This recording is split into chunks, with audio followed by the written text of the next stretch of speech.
Are you looking out for between now and November 5th? Well, it looks like things are going to get kind of more negative. That people are I think that you're kind of getting from the Harris campaign. They're just going to go all out negative Trump, and I think the Trump campaign is a little less certain exactly how they are going to close. I think they're putting out some tough media, usually using Harris's own words against her as part of that media.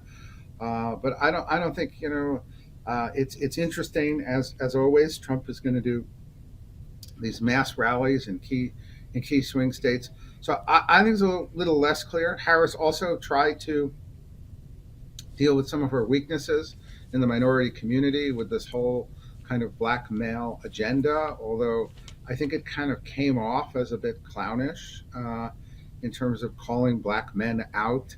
uh, I mean, it's not the kind, it's not the way people like to be approached in this country as a demographic.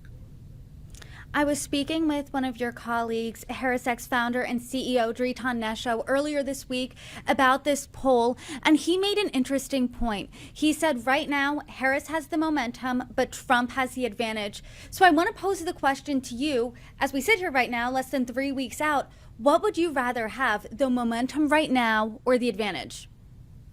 You always want the momentum in the close of a campaign because remember that polls are a snapshot in time. So the real question is who has the momentum. I don't particularly I like Triton. I don't really see a lot of momentum in this poll for her. I see 1 or 2 points variance. All of the basic number. I don't see any number really moving here underneath. That strikes out to me momentum.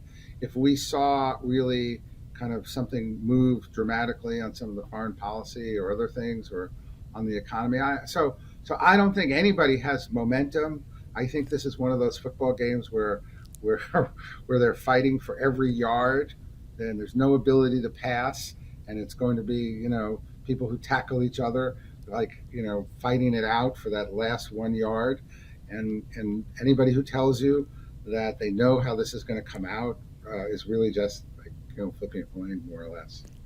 And so, what you're saying, because Harris did have the momentum back in the summer after Biden dropped out and then she came onto the ticket, does anyone have momentum now, or is it we're tapped out, we're at the ceiling, and now it's hopefully you don't stay home and sit on your couch, and hopefully we can convince you to join our team?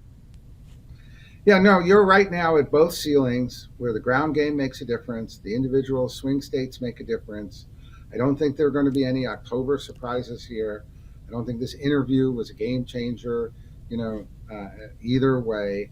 I think Harris has more money, and so she's going to take up more of the airtime and the organization. Trump has kind of this great kind of in person event thing that seems to mobilize tens and tens of thousands of people in communities.